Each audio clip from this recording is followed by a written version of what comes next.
Mbak Lala. Iya, halo.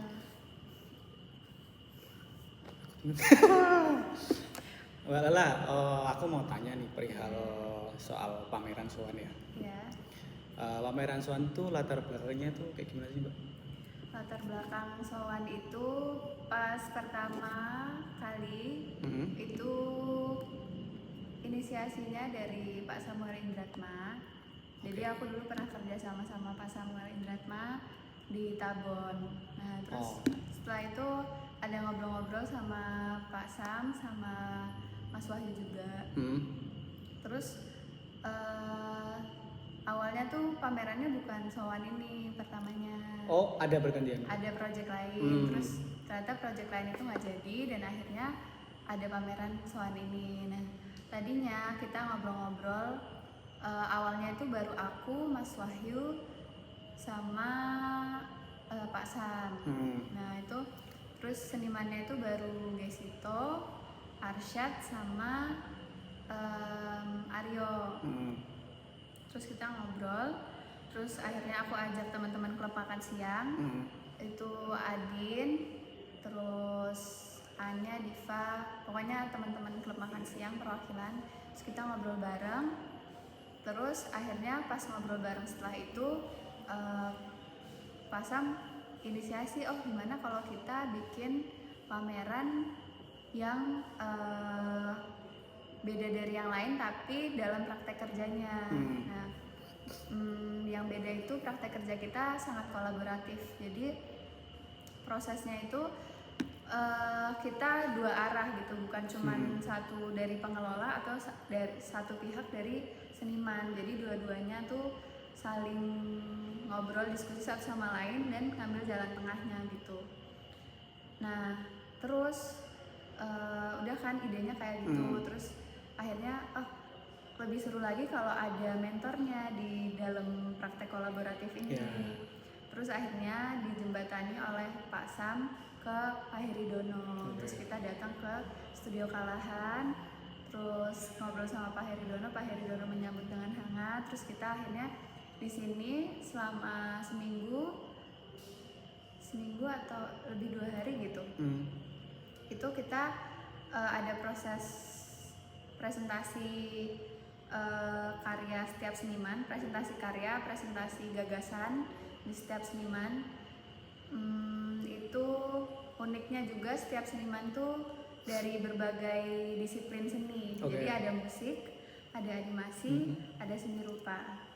Nah, itu juga unik banget karena nggak banyak yang mengkolaborasikan 3 aspek itu di dalam pameran kan. Nah, biasanya tuh musik ya udah kalau nggak di opening ya udah gitu, di pokoknya acara-acara side eventnya. Nah, tapi di sini musisi juga ikut menciptakan karya di dalam pameran ini. Gitu. Terus pas habis presentasi karya itu kita ada workshop bareng Pak Heridono. Itu selama intens 2 hari atau 3 hari itu kita untuk mematangkan gagasan dan wacana setiap seniman dan juga kurator. Nah, dari situ kurator akan menggabungkan semua gagasan seniman itu menjadi satu cerita, menjadi satu benang merah yang sama. Tuh, nah lahirlah Sowan ini. Karena kan kita semua di sini berproses belajar bersama dan semua pihak itu belajar bersama gitu, bersama Pak Heridono juga gitu. Terus lalu untuk proses kreatifnya sendiri kan itu ada Pak Heridono. Apakah ada timbul kayak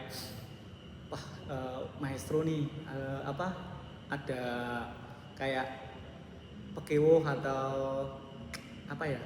Kayak malu-malu gitu loh. Kayak gimana sih proses kreatifnya, karena maestro ini kayak Pak Heridono udah legend lah Legend gitu banget. lah. Ya.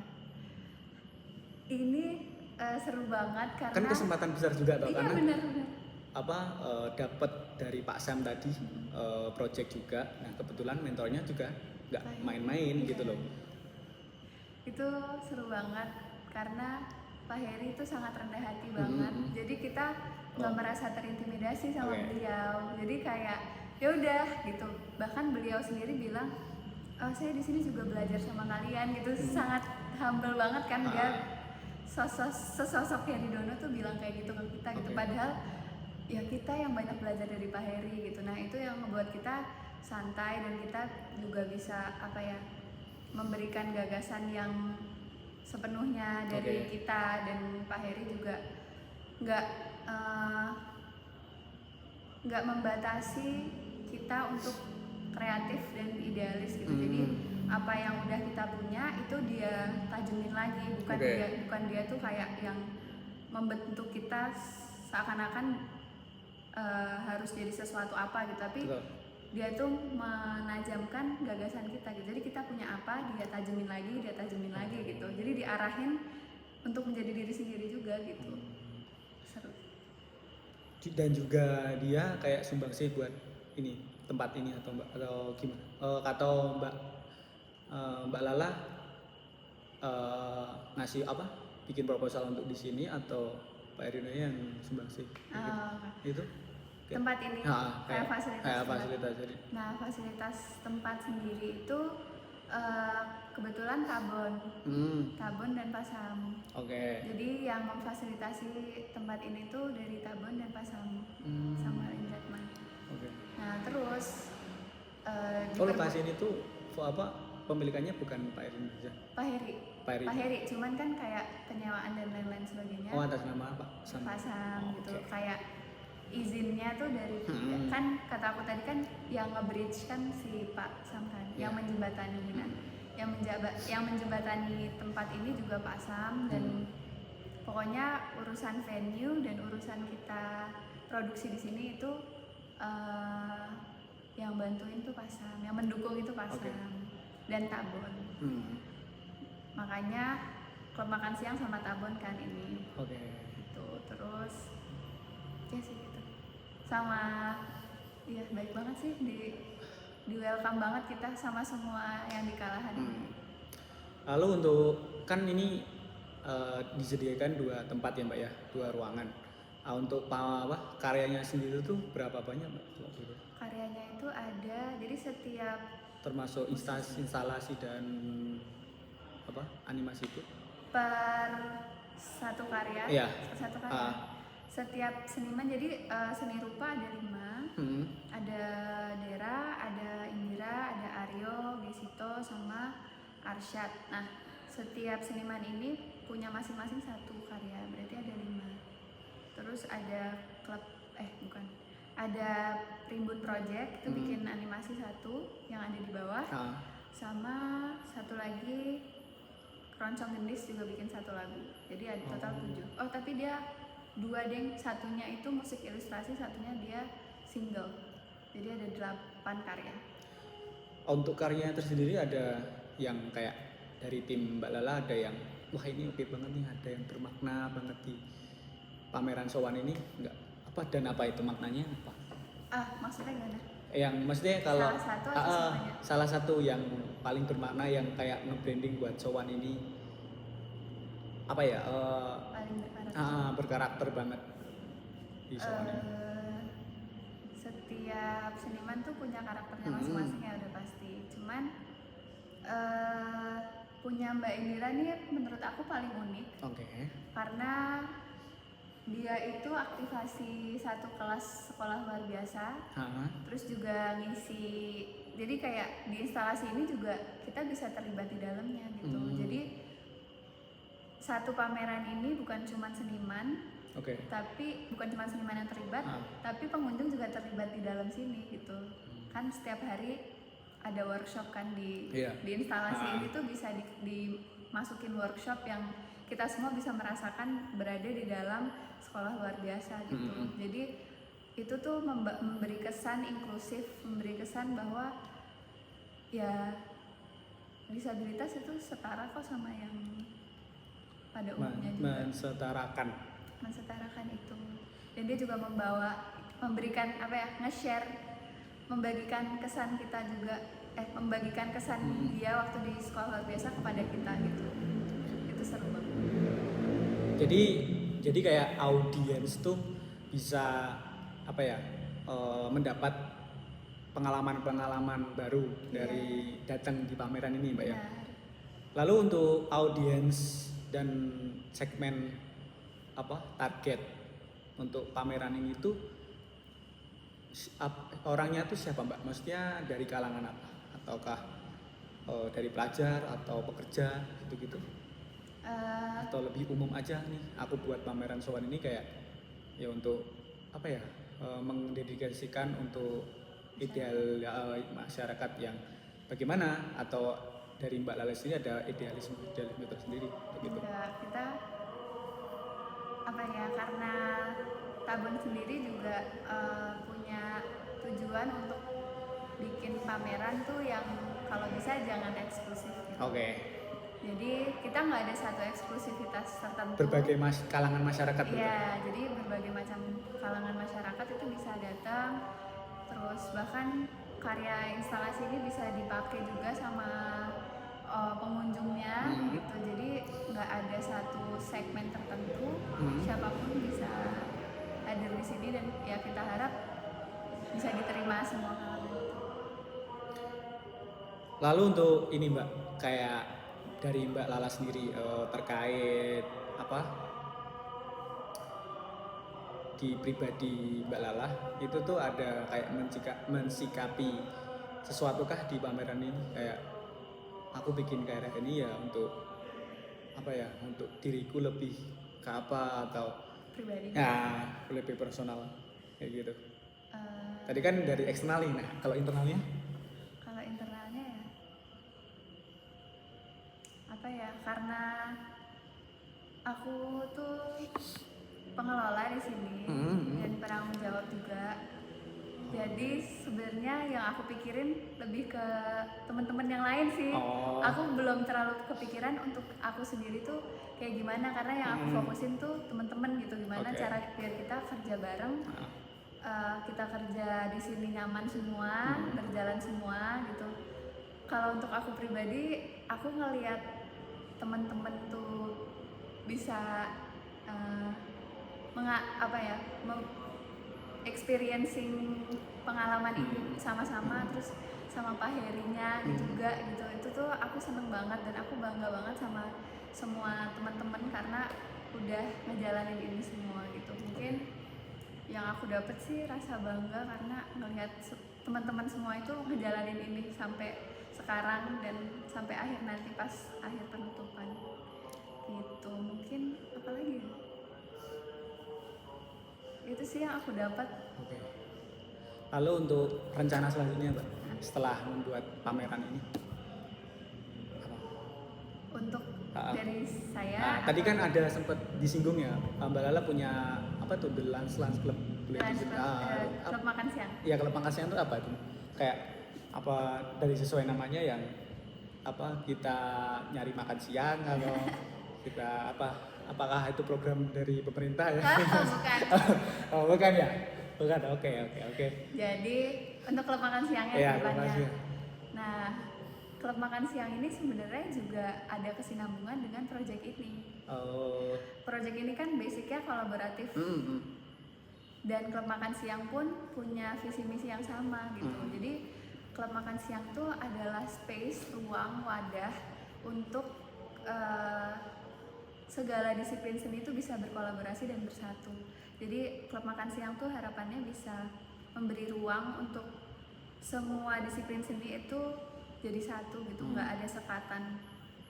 Jadi ruang kolaborasi dan ruang laboratorium seni dan experience untuk kesenian dan untuk berkolaborasi bersama jadi satu tanpa ada sekatan. Berarti kayak Mbak Lala ini punya suatu manajemen tersendiri, begitu? Kolektif ya, kolektif. Dan nantinya misalkan nih, kalau misalkan dari Pak Sam itu sebagai apa Mbak? Pak Sam itu sebagai penyelenggara juga kan? Penyelenggara ya. Misalkan Mbak Lala dihubungi oleh penyelenggara lain di luar Pak Sam dan sebagainya. Terus Mbak Lala menawarkan untuk bagian dari kolektif itu, begitu? Atau misalkan aku butuh nih untuk penyelenggara buat event pameran ini, terus hubunginya siapa nih? Wah, ada nih klub makan siang. Klub makan siang apa sih? Apakah di branding seperti itu atau sebagai proses pembelajaran aja nantinya? Oh, maksudnya mau dijadiin komersial Ya, atau enggak? ya, Belum. ya mungkin belum menjurus ke sana ya. Iya, Tapi ada impian ke sana enggak sih? Komersil ya. Ada, bisa. Oke. Nah, lalu sistemnya kayak gimana tuh? Sistemnya nanti sih Apakah Mbak Lala pasti ada ininya, negosiasinya. Oke. Jadi kayak kita punya karakter sendiri, kita ada sistemnya sendiri gitu. Misalnya mereka mau hubungin kita buat bikin ini. Nah, harapannya kita tuh nggak cuman ngerjain by order, tapi kita juga ngasih satu feedback ke mereka gitu, kayak oke, kalian maunya gini, tapi kita juga mau nambahin ini gitu. Oke. Jadi nggak sepenuhnya seseorang yang mengontrol makan siang, tapi itu dua arah Oke. gitu. Jadi kayak misal ngehubungin Konsultan atau bukan? Jadi kan kayak kalau menurutku pandangan kayak konsultan gitu Mbak, yang gimana Mbak Lala memberikan kayak saran atau sesuatu di pameran itu. Tapi kita juga terlibat langsung, jadi secara tidak langsung itu bukan konsultan. Itu jadi misalnya ada yang menghubungin kita untuk bikin sesuatu, misal gimana kita bikin pertunjukan yuk ini gitu, terus oh boleh, kita obrolin bareng-bareng ya. Nah, waktu obrolin bareng-bareng itu bukan serta-merta mereka nyuruh kita untuk konsepnya mereka doang. Jadi kita juga ngasih konsep. Terus ada sumber daya manusia kita juga bantu. Betul. Terus hal-hal lainnya juga gitu. Jadi itu tergantung banget sih mereka maunya bikin apa, kayak gimana, itu nanti juga diobrolin. Kayak waktu The Lunch Club pertama kali itu, klub makan siang itu kita screening pertama kali. Nah, screening itu sama kami Sinema, terus sama Serambut Widi juga. Jadi ada dua belah pihak gitu. Ada Serambut Widi itu di venue-nya, publikasinya, kami Sinema itu materi-materi dari filmnya. Terus kita bantu teknis publikasi sama konsep publikasinya. Udah sekeren itu ternyata. Iya. Jadi gitu. Sumber daya manusianya banyak Mbak kalau anggota, jadi karena The Lunch Club ini ruang kolaborasi. Pak yang inisiasi pertama itu siapa? Mbak Lala? Bareng-bareng sih sama aku juga. Jadi kayak misalkan udah bikin klub makan siang apa sih konsepnya gitu-gitu. Ya bareng-bareng juga kolaboratif. Nah, terus ya itu karena The Lunch Club itu ruang kolaborasi, sebenarnya ada yang ngurus secara organisasinya ada. Itu secara organisasinya ada yang tetap, tapi sumber daya manusianya itu bisa bebas banget, bisa siapapun bisa ikut kolaborasi di The Lunch Club. Jadi kalau kalian mau kolaborasi sama kita terbuka banget, siapapun itu gitu. Keren ya. Berarti itu nggak tergantung cuma dari tata kelola sini juga. Apanya, SDM-nya atau? Iya, SDM. Enggak, semua bisa. Cuman diutamakan tata kelola seni. Iya. Soalnya kita mau menghapus stigma tata kelola seni itu volunteeran doang. Alright, oke, ya sih. Jadi kayak ya kita tata kelola seni harusnya jadi penyelenggara, bukan jadi volunteer gitu. Iya sih, karena volunteernya kan udah di masa-masa kita belajar tuh Mbak. Kayak udah full banget loh, volunteer terus. Iya, belajar. Terus kapan kita jadi pelanggaran? Nah itu kayak praktekannya yang gitu. Nah ya, jadi kayak kalau misalnya teman-teman tata kelola seni udah punya pengalaman volunteer, terus mau punya pengalaman menjadi penyelenggara, bisa di klub makan siang gitu. Keren. Oke, terakhir Mbak Lala. Lalu untuk ini Mbak, pesan-pesan terakhir. Kayak mau meninggal saya. Iya. Kayak pesan untuk statement terakhir gitu loh. Yang mana, klub makan siang atau sowan? Sebagai sowan juga apa pengelola sowan dan juga salah satu apa ya di klub makan siang apa disebutnya. Siapa? Di klub makan siangnya Mbak Lala sebagai apa? Aku Ah, ketua. ketua ya, ketua juga itu apa? Untuk sowan dan klub Ya. makan siang. Em, untuk sowan, karena kita sebenarnya praktek kerja kayak gini ada beberapa juga. Cuman kalau kata Gesito yang dipresentasikan, Oke. yang dijadiin pameran, yang dijadiin event itu mungkin jarang dan kita salah satunya. Oke. Gitu. Jadi semoga kedepannya banyak penyelenggara, kurator, seniman itu bisa menggunakan praktek kerja kayak kita. Dan juga seniman-seniman yang sudah established dan berpengalaman juga semoga bisa terbuka Pak Heri Dono untuk mentoring dan sharing-sharing insight-nya yang sangat kaya itu untuk sowan. Jadi harapannya bisa aktivasi di teman-teman yang lain juga gitu untuk bisa pakai praktek kerja kayak kita. Oke, jadi kayak apa? Sebagai acuan. Ya. Acuan kalau misalkan mau bikin apa ya kayak terima kasih ya gitu. Boleh. Gitu terus ya oke sih, keren sih. Iya bisa gitu. Kalau untuk jalan Surabaya ya semoga tetap bisa berjalan dan tetap bisa jadi ruang kolaborasi antar disiplin seni dan juga ruang eksperimental untuk kita semua, pengelola maupun senimannya. Oke deh. Thank you Mbak Lala. Terima kasih Mas Wisnawan. Thank you.